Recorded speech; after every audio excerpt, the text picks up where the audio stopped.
Manipuri Wari Pambi Senena Tabiri Bapumnamakpu Amuhana Taram Noksari Ngasisu Mahusagum Anuba Wari Masama Miam Gidamak Puduna Laksari Ranbir Sarungbana Iva Nungsibagi Minungsi Haidiba Lairik Adudagi Lautok Saba Wari Masani Wari Masasigi Maming Pibam Haujik Taminarasi Anuba Wari Masa Pibam Mafam Kangdaba Wakal Macet Macet Paisilaktuna Kok Asida Nap Lay Handok Pasu Handok Pam Kangde Lausin Gadabasu Lausin Biaba Karisu Yaude Punsi Haibase Taseng na Hairagadi Karino Kangde Kangna Nabatiba Pangloi Pok Pasibana Masigi Masak Leptok Payaroi Karigumba Tangai Fadana Mamal Amale Patarvadi Mado Hingliba Simakna Oigani Mado Nataba Atopa Ama Haibataragadi Sanainaba Mapam Kandraba Kaya Amana Marak Tat Krabangaktani Marak Tat Krabani Masoi Masoi Saikai Ki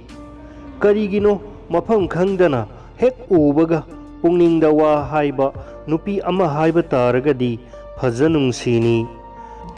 Tamoida Lautauba Tafawagi Nupini Tengnabadasu Adumangai Kaurakte Haibatani Tengnaba Kodingi Mamaina Mamitna Mayak Seng na Nolak I Nokpayaba Unsa Kodimak Mayak Seng na No I Ubada Sawing Lawi Aina Sumayok Nabadadi Amukta Kaurude Haibatani Kaunabadagi Henba Lau Kayama Tausili Mahaksu Kangbagum Tawi Karisu Atopawa Amadi Hairakti Karigumba Su Unadragadi Sak Yenghonaba Kaurugani Itaima Kadai Chatuino Maso Masikangbra Kangde Marakta Tawaina Usinadaba Suyawi Asidani Nangdi Nokna Hanglakani Mi Hanna Yenglaga Nasayam Nanali Aruba Tabak Mali Nate Koitorakpani Adudi Ai Karatin Biramu Itai Masidi Natau Yengbανida Nokna Sugalap Tauna Hairakani Mataududani Pongningna Aronba Marol Lolibase Atopa Topa Marol Amana Amoigi Matak Kakalaktuna Pamzilai Itau Yengbra Haibabu Taseng Yenghalabadi Watokanido Nangbu Kadai Saluribano Asoi Pawasum Haidok Ningdaba Lai Male Nangisi Pakang na Kiana Nana Satpase Inkhalakpai Aruba Tabak Oirigani Mase Haipam di Toktabani Sinadi Tinghobungam Hodre Haidokre Kamdoni Sauning Lagadra Lakpo Langnarai Langnarakpada Nungai Ainasu Langna Ningi Mau Mangonda Laknaraga Wayam na Yamnagani Haiduna Taubani Antokpa Mawongni Makal Mathelna Yomdana Puba Punsigi Lambida Pungning na Pamjaba Posakna Kaziktang Hulakpa Haibase Nungaibana Maro Lolakpani Tamoy de Yomduna Tamningki Kaubungamhande Hanjil Mahaki Wakal Leptana Monglay Masibu Pau Sutarabani Mapuroi Bado Naduna Lay Haibatani Ihang Hanglaba Matauni Mapuroi Bana Haksang Tangkaini Haina Bagum Asata Uruba Yadre Masidabu Wakal se Laina Amana Nare Loisin Bangam Kide Ama Kanba Loikibata Mangairi Ama Hekta Kakalai Mafong Kangde Masina Puningbu Asum Kai Horiba Karigino Unaningi Kanade Mawa Mapuroi Balairabani Uri Oirabasu Pambi de Yesin Karabani Khalibu Wakal Pumba Matam Manghananabani Haujikti Ponsi se Semgat Kadaba Matamni Metric Parikya Thabata Ngairiba Aina Masigi Lambi Asida Sangsinba Phatte Madugi Sumathakta Mahak Isung Imanaba Sunate Adubu Yakhidre Wakhalda Asum Ungsinduna Lai Sauningba Numita Usinadana Satki Mi Yamna Sauthokre Miga se Ukhidre Itai Masidi Sakpande Haiduna Kaunaba Ikaibra Angakpa Asamba Wahangni Pungning da Khalali nang ngasine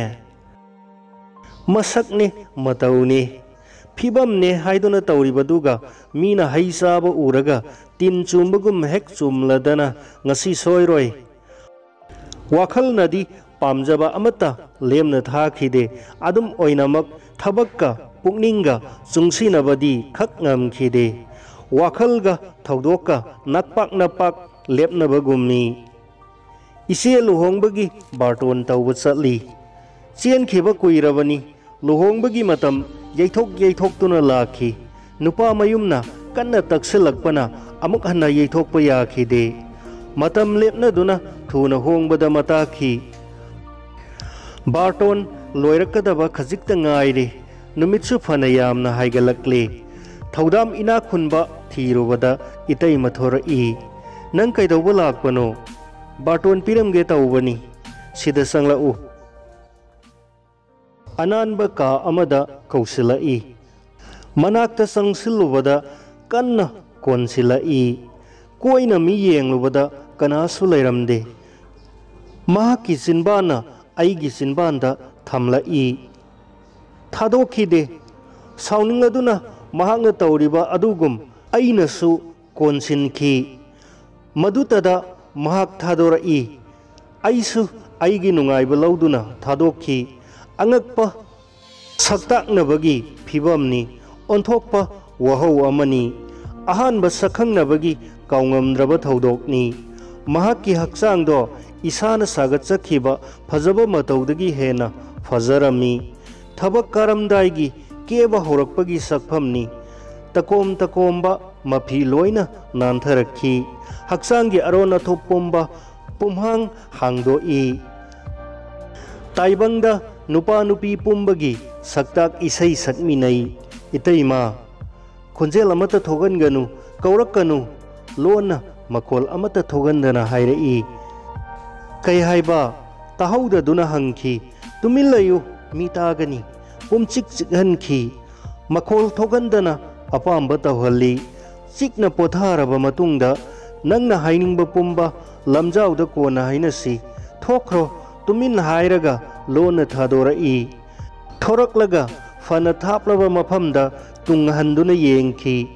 तपना मफी समजिलहोई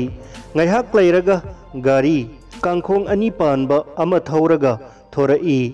kari amata khangdana khanghoudana thengnabagum kaurai kadai chatuino bazar da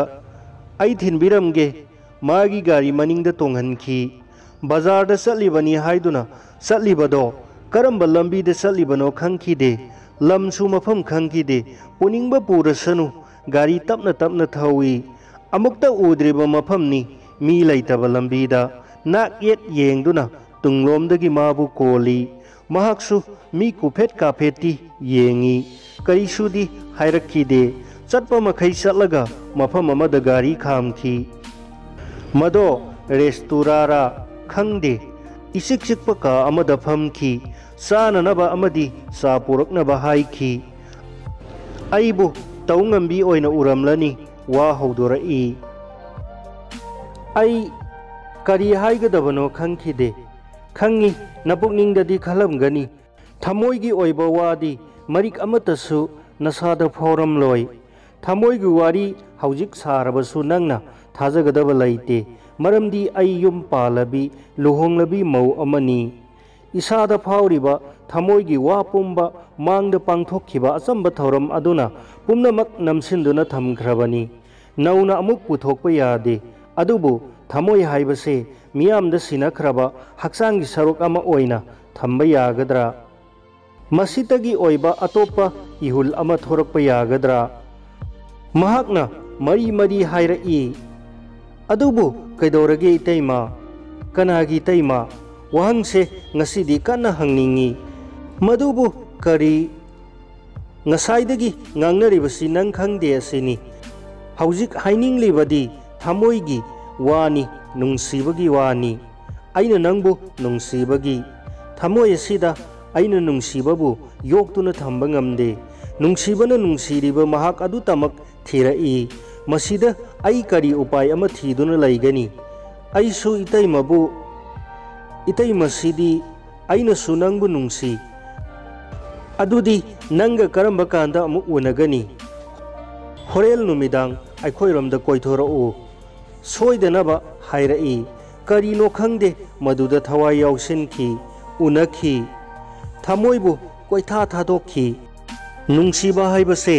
ममित तांगबा मना पंगबा पुंगनिंगी वारकप ngamdaba lamhenba jiba amani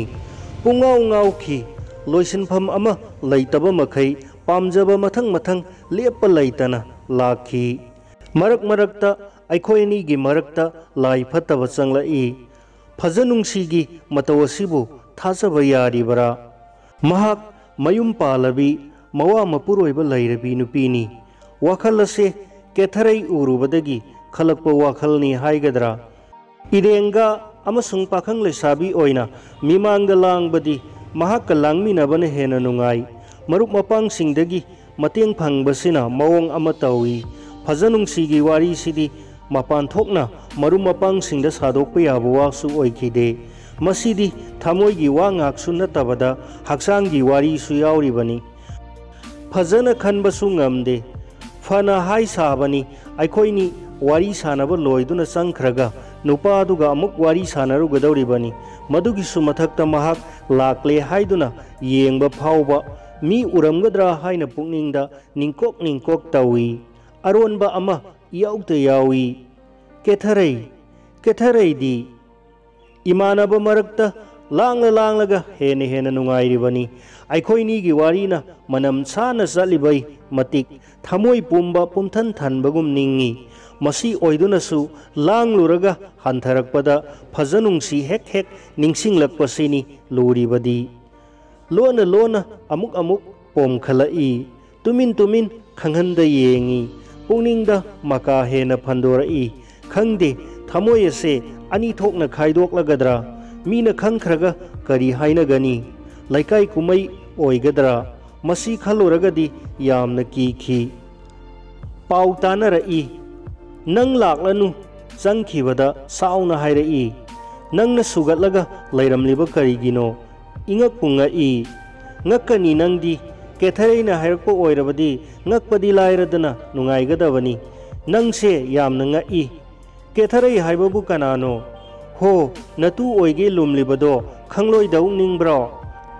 ai sauningi aina phibam khara sadabasida nangna laknaribani nangna ani haibi sanabase ai nungai dau boy ningbro sau launa sauboi kapoi mamai ngangla nupina kapngang base thamoida mafam khangdaba dang jaisilakpagum tawi chamna leiba ngamhande nang nataba wakhal yamna khanjille nangna nataba thabak tawraga aingonda taisinba yabro madui mahut nang mado tawde hayuni mahak hantharakide mabu aingonda amuk leiba ngamkhigadro mado tawragana laikaina karini haina laugani nangsi mauni asira as ai mau oirabasu nang thengnadringaida oikhrabani madugi sumathakta haujik mahak mi oina tharubu yaba natte sumna leiminai haijabatani phibam amani mahakti aihakka leiminaba natte sumna chagi sangba haibaduni phibam sidi chummi nupani pau amasu taki matam amagini phajanungsina tafauba pamjabadi angakbani nonganba amadi numitaba phauba sangduna lairibani karigumba tafaubana mayumda chathoktana lairabadi namduna hauba lakani mathanta laiba ngamdaduna ngaubaga chap manai mafam khangdaba kayada poi karigumba makhoini khangba mi singa thengnarabadi makhoini gi phibam ado ubada ikaiba poknei udaba saduna leithoknei onthokna nakna phaminakhraba makhut masana kadaida thambano khangkhide masaga chetna lon sinabaga chap manai laisana macha yaurakadra singnakhi masibu nupi asina koiri male tafaubase maraibak phai nupi mayumse maming chatlibani sel paibada khutlingbada angombu kanana nambiba ngamgani ningthau palingaidagi hauna khutkan panganba sagai oiraklabani akanba mau linglaklavani mi mayamna कलकनदुना लाक्लबनी फजनुंगसिना थोइने चटपदा कनानासु नोप्थहनबा ngamखिदे लिंगदुना लैखि लोनदी हाइनरी तफाउबसे नुपीना चेनबा नुपा हाइबदो तारबनी लौना लैनद्रिङैदा असि यौरसिनदी लौना लैनख्रबदी सोइदना मता अमा ओइगदौरिबनी मसीदबु मखोइनीसे लौना लैनदे हाइबा याखिदरा सुमनतगी नुंसिनबतनी हाइबसे थाजखिगदरा थाजरे फना खंदुनसु वाखलना खक यागदबा लैते मसे मतौ अमनी वाखलना पीबा लमचत की फम असिना असेंबगी हिंबगी मचत का ओनरंबा याई थाजबदी ngamde namdunasu लैखी मतम कुइरे मयुम पालकपा मदुगी फोल्दे इफंग फंगदे कनानासु उबा फंगखिदे मतुंगदनी तफाउबा कन्ना नारखिबा हौगत कांखतपा फाउबा ngamखिदे कन्ना लायेंखि लायेंना नाबा हेंजिलखि मतम खरा इतै मदो मसम मना इफा फाना लैरम्मी मवा मपुरोइबगा द्रो द्रो खोंदानदे ममाई ओनसिनदुना वारी सानखिदे मरक मरकता युम पानबगी मरमदा आर्थ थिनदुना अकनब खोन सिजनै नौरिङै मतौदुगा थाजखिदे मफम खंगदना पाउ हेक हेक सेलाई लाउ वारी अमता सानसी मयुमदा वारी हेक हेक साई अरुबा वाफम नते नुंगाइना अमसुंग नुंगाइनबा मओंगदा मतम लेंथोकपा हाइबदुनी करिगुंबदा कोइबा चलुसी हाइदुना मखोइगी गाड़ी अदो थौदोक्तुना पंचत्ता चटपा यावी चा पुदुना चा थई चाननबा पुथोक्तुना चामिनै करिगुंबदसु इनदुना चामिनै गाड़ी मचादा चटमिनरबदी है फजना कोलाउ मिया ममांगसिदा नंग इकाइबगा गाड़ी मनिंगदगी तादुना सोकपगा करमबना हेना फै आई डॉक्टर दा चटपा ngamloi कोलाउ मसिबु तफाउबा खंगलमलोइद्रा मसा सोंजबतनी नाय हाइदुनसु वखलदी खलकनु यारोय खलकनी युमदा सुम लैरबनीना वखलदी मदुनबु हेनगदौरिबनी वखल लौसिंगदी मपुकनिंगदा पामदबदुना खरा खित हेनसु लाक्लिबनी वखल अरांगबा लाकपा नुमित्ता हौगत कांखतपा ngamnanaba सिजिनरिबा लिसै अकोनबदुना अमुक्तंग हाइथरक्लबदी मसा सोंजै हाइजबतनी मदुददी अदुम साफु लैरमगनी सोइरोय पुंछीसिदा आसादी लोइरमखिरोय ताइबंग मियोइबदी हेक सीद्रिबा मखै आसा तौखिगदौरिबनी महाक्सु तौरमखिगनी सेक्सिनदबा यादे केथरैगा लैमिनबा नत्रगा ngauruba numitadi asigumlaba natai sadaba wakhal machet amata changlakte madui mahut itau taurabagum khalli karigino fajanungsiga khajiktang langlurabadi leitade charang khoirangna duna lei mayekidi mahakka punbana helibani isam samnaba yarabani adubu samthokte ahenba wakhalna kokse uru laikhai punbada nungaibadi mahani adubu mahak mauni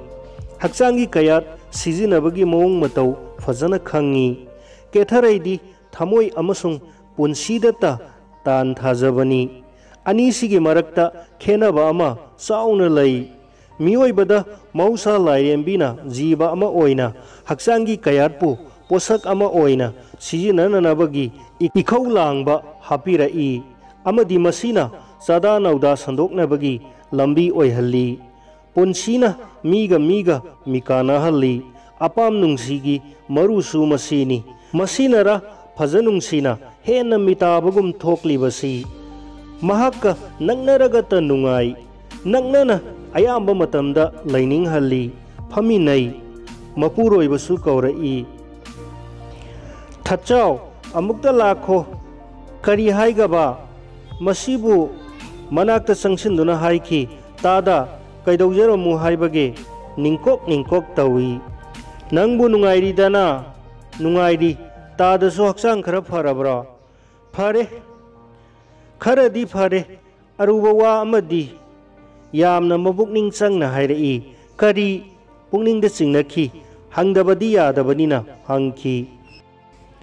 अइना assume सोंदुनता लैबसिदा नतैमसे मथ्वाई खरा नुंगाइतबा माली नंगना मागी मतेंग खरा पांगबीदुना मपुकनिंग चाउथोहनबियु नंगबुसु महाकना नुंसीजबनी माबु साहोनबीगनु अइनसु महाकपु नुंगाइनबा होनबा ngamdre हौजिक्ति अइहाक तसेंगना अइगी इहुत सिनबा ngamba मी अमा पामी तामो नते नतबा वखल खनबीरुनु नतबा नते हक्सांगी ओइरिबा फिबम असिगी वानी अइना महाकपु अदुके मतिक नुंसीजै नुंसीजना लौरकपनी मियोइबगी मरीसी नुंसीबना पुनमक लेपथोकपा यादे हक्सांग हाइबसे अचौबा पोषक अमनी मसीगी सुसंगदबा याद्रबा मथौ खरा लै वहाइसी इकाइरई माइ nganखी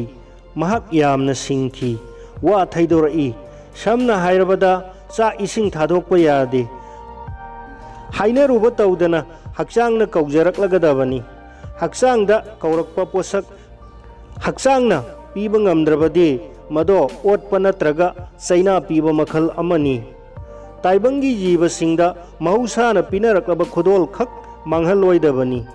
अदुम ओइनमक मसी सिजिनबदा मफम मतम खरदी येंगदबा यादे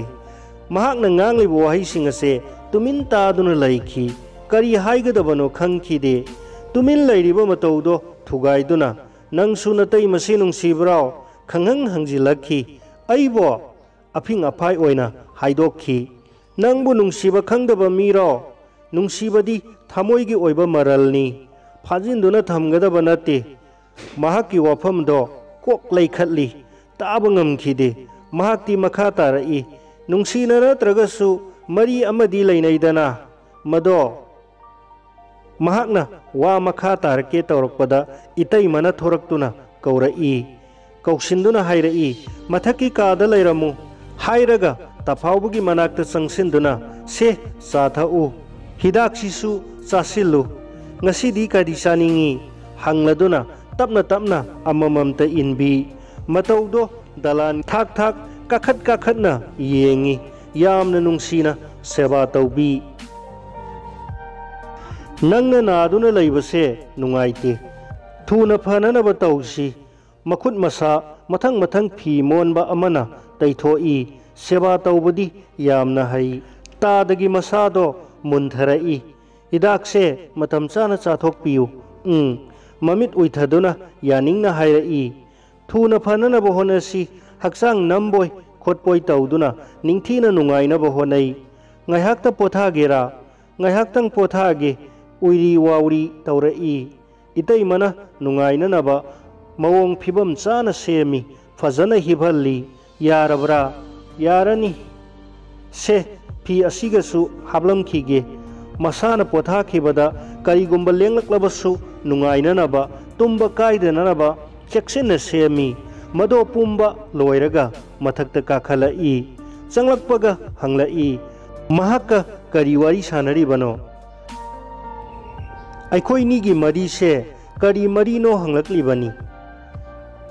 मसीदा हेक लाक्लिबा मी खुदिंगमक्ता हंगदुनता लैरबनी करिसु खल्लोनु नंगनदी करी पखुम खुमलमी करी खुमगदबनो खंगदुना खुमलमद्रे खुमद्रेबा नुंसीजबनी हाइना खुमबा याद्रो मदुबु कैदौई हाइबगे नुंसीबु नुंसीद्रो नुंसी अदुनी मदु खुमबा याद्रो ए कैदौरबा नंगना यागनी हाइरबदी खुमलमगदबनी आइदी लेपलबनी थमोई पानबा मीनबु नुंसीबगी ममल पीबदा वारौगद्रो मदुदी मथंता थोक्चरकपने नमसिंदुना थमोइबु मसक मांगहनगदबा नते चौखलबा लैबाकसिंगना तानरिबा निंगतंबा हाइबसे नुंसीबा उथोकपदुनी नत्रगदी करिसु अर्थ थोकते इतैमसु तादबु नुंसीब्रा अइ माबु नुंसीदबा नते हक्सांगी ओइबा मिओइबदा संगदबा याद्रबा सरुक खरदा मिओइबा ओइना हिंग ताइबंगी जीवा मा ओइना अपुनबा सरुक याबा ngamdabatani अहिंग जीवा हाइबसे मसादा चंगलिबा पोसंग अमतंग वाटपदा नाकन्ना मपुमो होय अहिंगबदा हिंगबगी लेपत्रबा ममी अमा तहनगदबनी मथंग मथंग समनहनगदबनी हिंगबा अमसंग हिंगौनबगी अकनबा लांथेंग असिना हिंगलिबसिगी ओइबा ख्वाइदगी चावबा तंगाई फदबा सरुक अदुनी मसीदी अहिंग खुदिंगमक्ता तोंदुना लैरबा लमनी मसे तानबदा फिबम खुदिंगमक मायुकनबा ताई हाइबदी फिबम पुमनमक्ता मियोइबदी फिबम ताननबा होनगदबनी आइदी ज्ञान तादे अदुबु तारखिगनी नोई असिंगबा मिनोकनी नोकना नोकना मखा तारई नंग करम कांदा चकनी हाइबा खंगबदी खंगद्री परीक्षा हेक हाइदोकपगा चटननबदी होनरी चटखरबदी अखोइबु हौजिक आई सुकचत चनिंगदे नंगा लापथोकनबा पामदे असेंब्रो अवोइबनी करिगुंबा नंगा पाउ फाउना निंगकबदी करम तौगनी सिदा सुम थारउ कैदौगे नखोई कैनोना मानी मानी नंगत लेंखिनु नुंसीबदी नकनरगा नुंगाइबगी मतिक काइनबगी तानफमदसु अवाबगी पांदमफम लैते काइनबा नतबा काइनरगनी खनबतदा कमनिंगी